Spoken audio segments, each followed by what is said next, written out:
This whale's story is the ocean's story, and it is one we all share.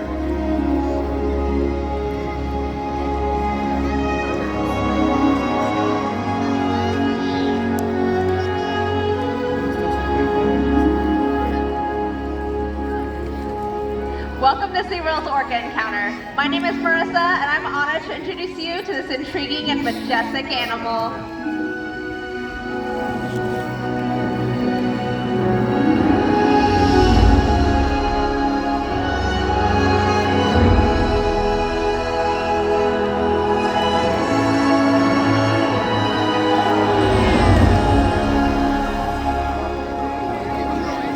Like seeing a killer whale up close and learning about them and their natural behaviors.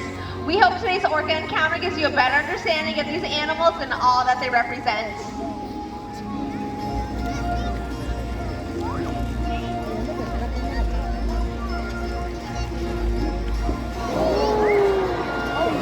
Ay, no la vi.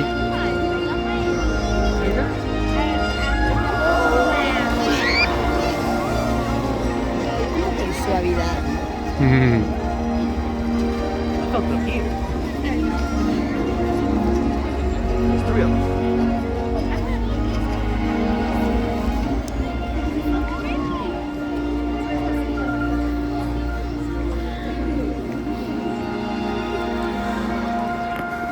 While they are found in every ocean, orcas living off the coast of Iceland are quite different than those near Costa Rica. In fact, there are at least 10 types, or ecotypes, of killer whales. An ecotype describes the differences between killer whale size, physical form, prey, social structure, and habitat. As you can see, the differences are subtle, but noticeable when compared side by side. Orcas are adapted perfectly to their environments. And even the whale's black and white coloration has a purpose. It camouflages the outline of their bodies in the water, making it easier for them to surprise and catch their prey.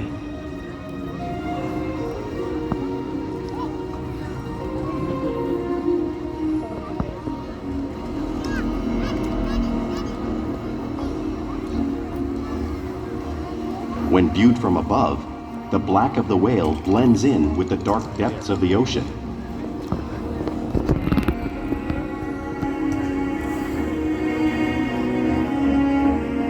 When viewed from below, the orca's white bellies match the brighter surface of the water, blending with the light above, giving them the perfect camouflage.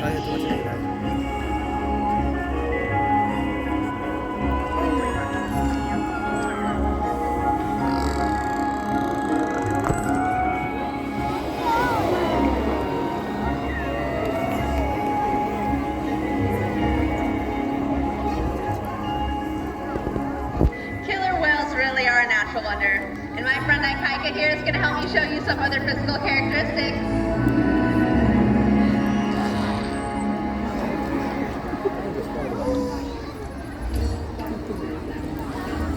Their blowhole is perfectly designed for taking a quick breath at the surface of the water.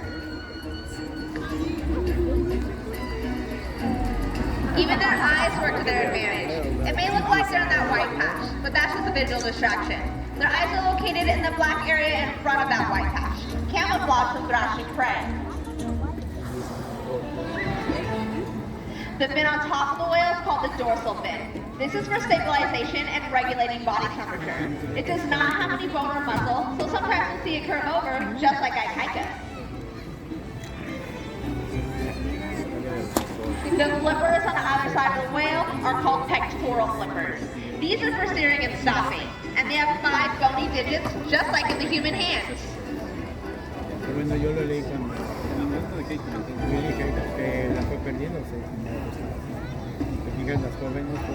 The lobes on either side of the tail are called flukes, and this is the killer whale's engine, propelling them at nearly 30 miles an hour, almost as fast as a speedboat. But they swim the fastest and use the most power when they're propelling their nearly 10,000-pound bodies all the way up and out of the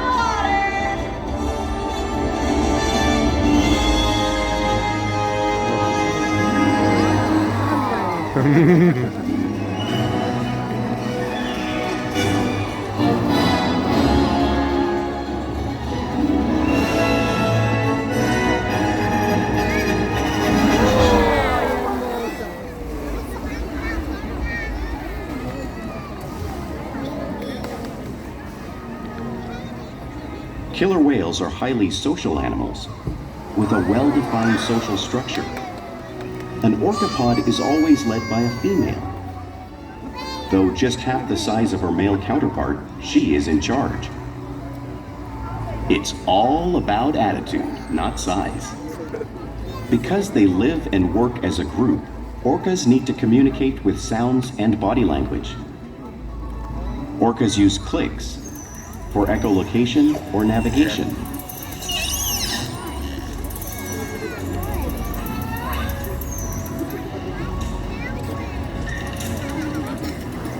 Whistles to socialize in the pod. And calls for group coordination and hunting.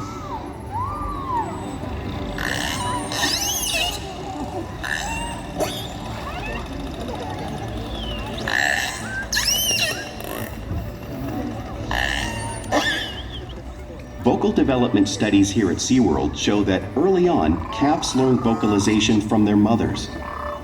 But as they grow, they learn from others close to them as well. This is a bottlenose dolphin call that Shuka learned and even taught other killer whales here at SeaWorld. In fact, orcas are the largest members of the dolphin family.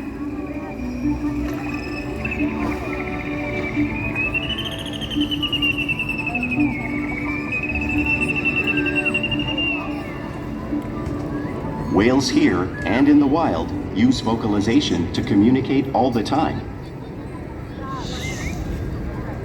Like all animals, killer whales use body language as a form of communication. A pectoral slap is used to show dominance or to get noticed. A mother may use a pec slap to get her calf's attention.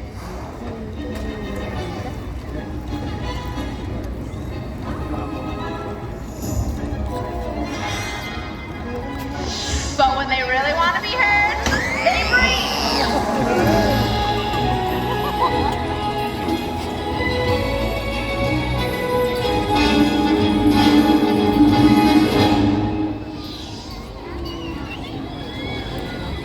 Spy hopping is how killer whales coordinate and get a better look at their surroundings while they hunt.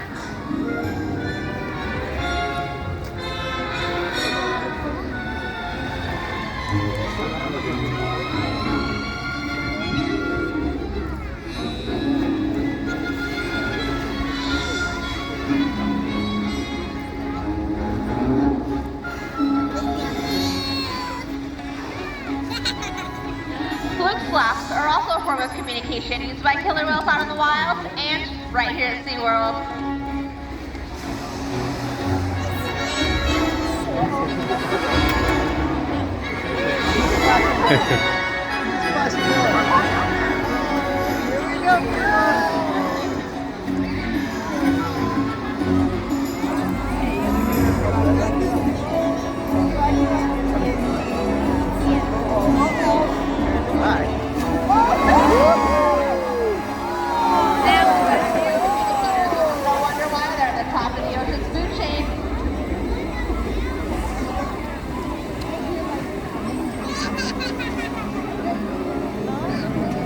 Killer whales work together to rear their young, protect their pod, and most importantly, pursue and catch their prey.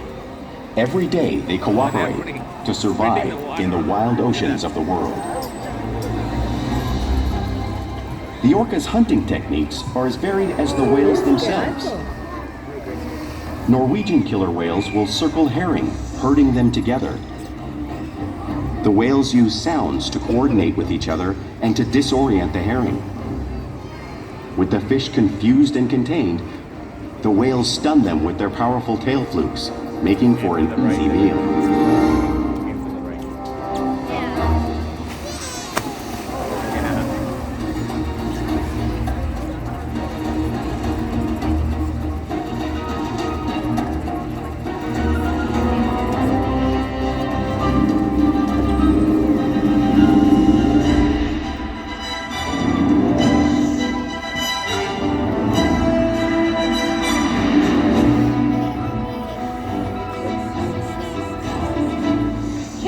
the southern hemisphere will capture sea lions by pulling them right off the beach.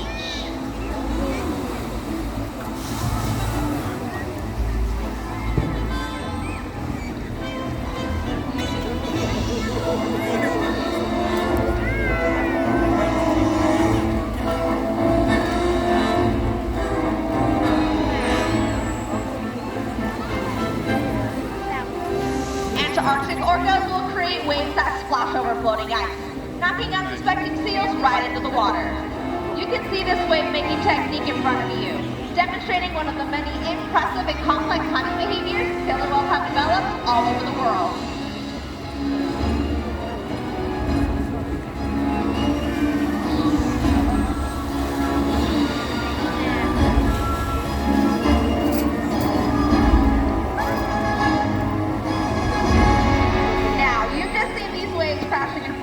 But you cannot truly appreciate the amount of water displaced until you've experienced it firsthand. Luckily, I have a couple of brave volunteers who are going to be doing just that, so let's hear it for them! All right, friends, perfect. Yep, that is your iceberg. Hang on tight. We don't want you to get washed away like a little seal. We're going to move out of the way. Okay. Are you two ready to get wet? Are you all ready to see them get wet? All right, I hope you're ready. The anticipation. Oh, Soapstone, you're in for it too.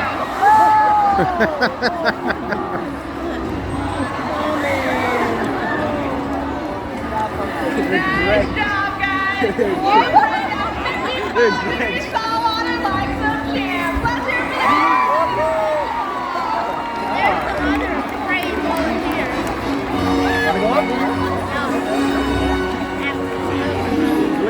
Because they live in every ocean, it's no wonder killer whales hunt all types of prey, including other whales.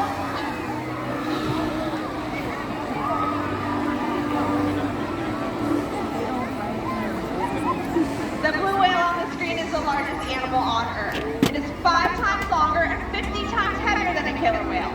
So how does a whale this size take on a whale that size?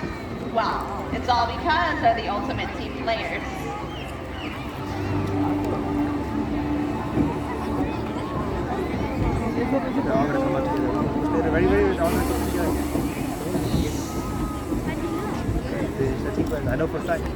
In this example, we see the larger male orcas surround a sperm whale, forming a perimeter, while the females continue to drive the whale forward until it reaches exhaustion.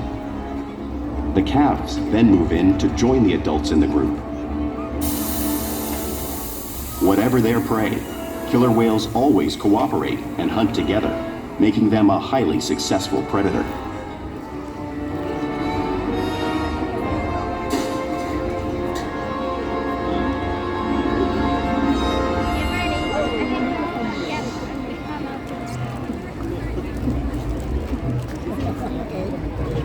Menú completo. Oh! It's how they teach their young to hunt and practice their skills as they grow. You'll often see killer whales showing out their playful side in the wild and right here at SeaWorld.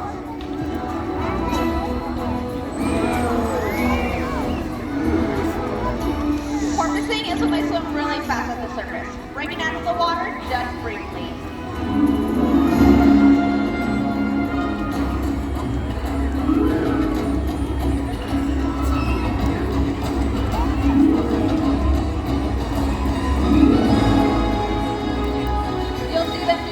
Riding in the wake of a boat or surfing in a wave.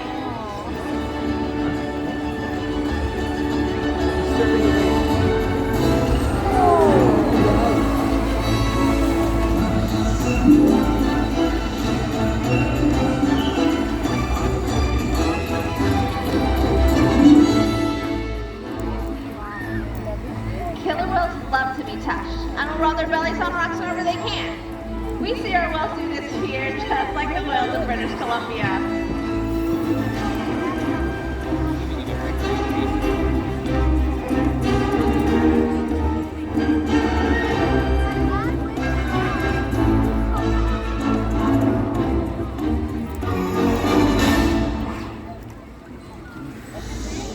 You'll often see whales imitate each other out in the wild. We see it here at SeaWorld all the time. Our whales are constantly mimicking and learning from one another. I get third one now.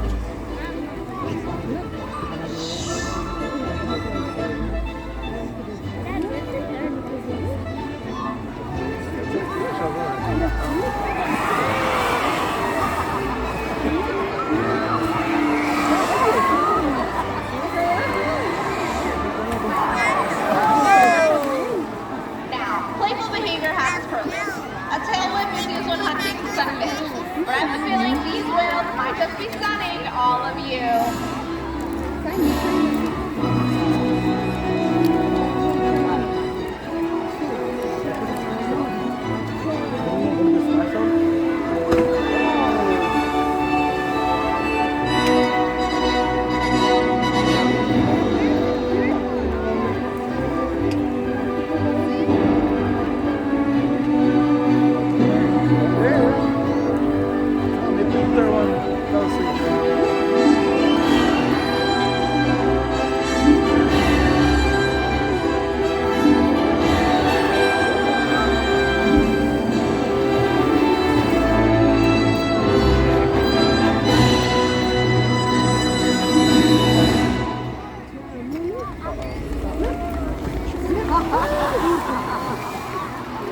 We interact with our whales all day, every day, which allows us to form trusted relationships, provide optimal healthcare, research, and quality of life.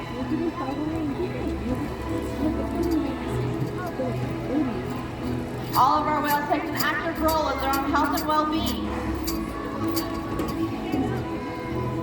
They'll show us their tail flukes, which is important when taking a voluntary blood sample.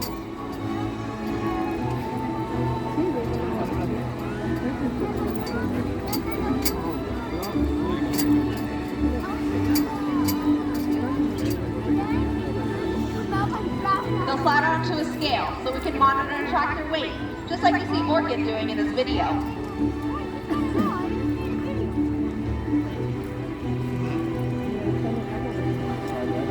They'll even allow us to take breath samples right from their blowholes, all because of the relationships we build here day after day at SeaWorld.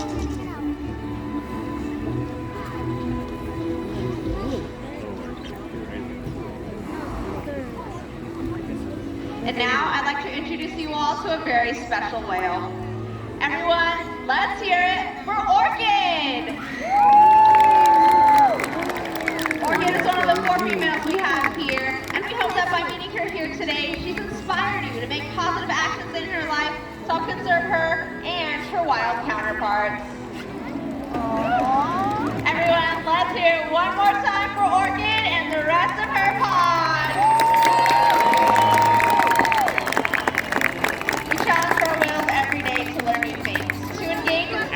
Diet, exercise, and of course play help keep our whales in great shape.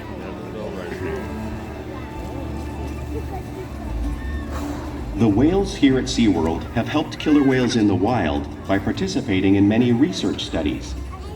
One ongoing study monitors the whale's heart rate and breathing to understand how marine noise pollution from ship engines and other sources affect wild populations. In another study, scientists from NOAA, the National Oceanic and Atmospheric Administration, took measurements of the killer whales living here, including pregnant whales. By comparing these measurements with drone footage of killer whales in the wild, scientists are able to monitor the wild population's nutritional and reproductive states. Other research has been done here at SeaWorld on the mother whale's milk composition. This research will help create an effective model to understand how toxins in the ocean impact wild killer whales and their milk supply. What we learn from the whales in our care every day is actively helping whales in the wild survive. And just by being here today, you've supported our rescue, research, and conservation efforts all around the world. If we work together, like the killer whale, we can protect the future of the Orcinus orca and this beautiful planet that we all share.